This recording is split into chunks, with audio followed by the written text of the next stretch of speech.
So House Republicans, watch. Hakeem Jeffries got called out on CBS for Democrats' strategy of using American suffering as leverage.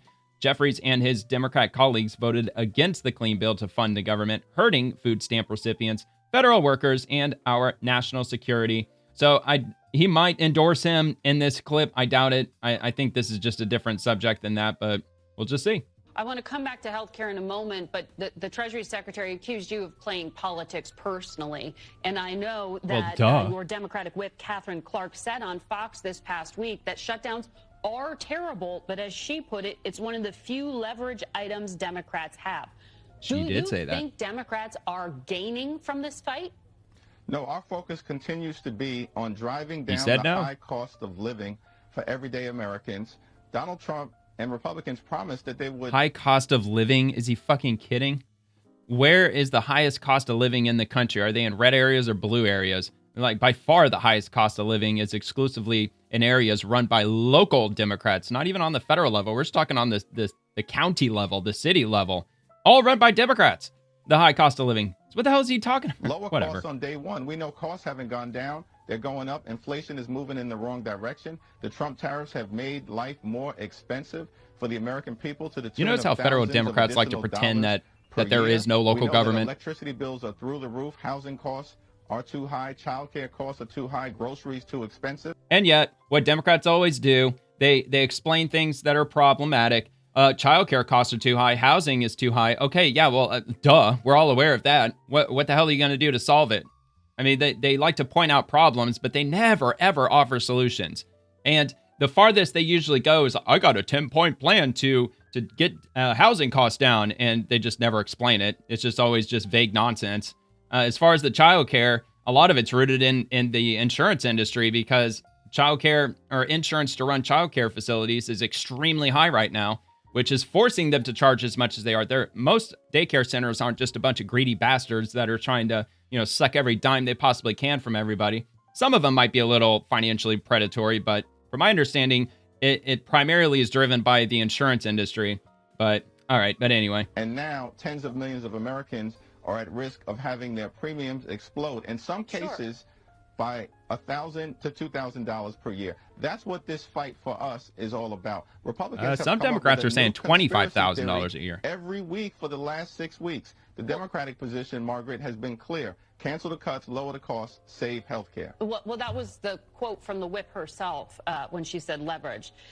But I hear you on rising healthcare costs, but the immediate term, people aren't getting paid. 750,000 federal workers and you don't are give on unpaid leave. 80% of the folks who work on our nuclear program are included in. I already know where this is going. He's going to say, well, but think about the millions of Americans whose healthcare is going to go up. I mean, at 700,000 going without a paycheck, that's just a small price to pay to save healthcare for 50 million Americans. That figure. The Agriculture Secretary said there will be delays in food stamps for many of the 41 million people who rely on SNAP.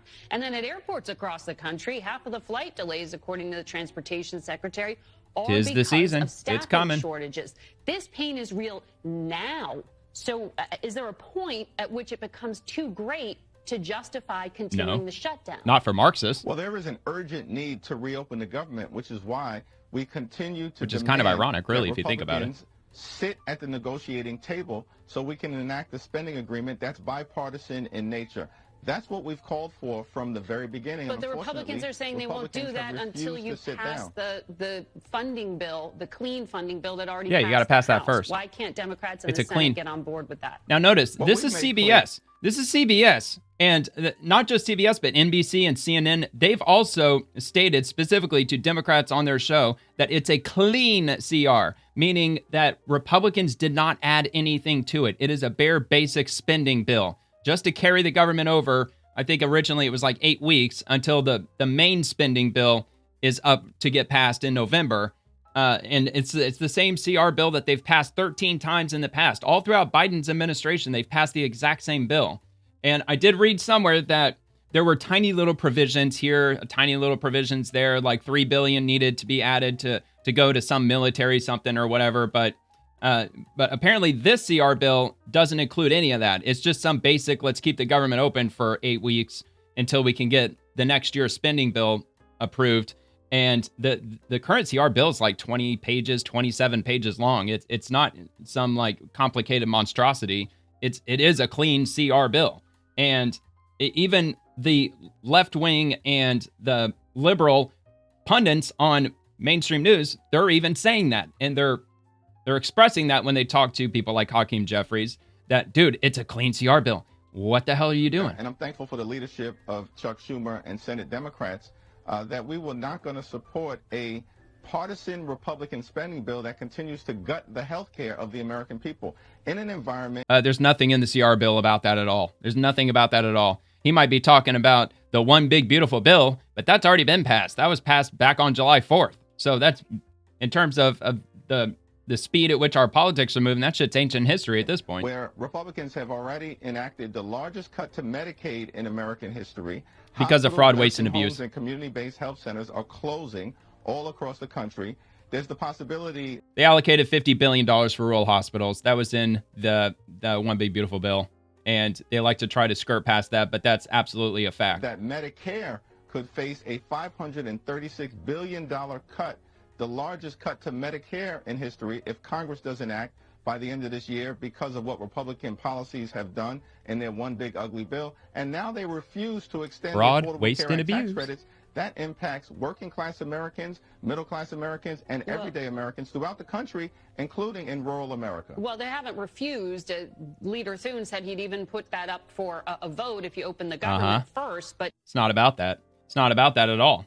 I've said it. I think I said it last week that if Republicans went to the Democrat leaders and say, okay, fine, we won't give you 1.5 trillion, but yeah, even if they fully call them on their bluff, I bet Democrats still won't open up the government, because I just think that they're committed to it. And I think even if they did call their bluff and say, okay, we'll give you $1.5 trillion for whatever the hell you want, I think they probably still wouldn't even open it. I don't think they will. I think they'll just say, no, we're going to keep it shut down anyway, which is kind of ironic, because if these are a bunch of Marxists that are running the Democratic Party now, a bunch of these like communists, socialists, or whatever, it's kind of funny that their big fight against Republicans is just shutting down the government. It's like kind of opposite of what their true intentions are. But I'm sure there's a lot of nefarious business going on behind closed doors as far as the Democrats go.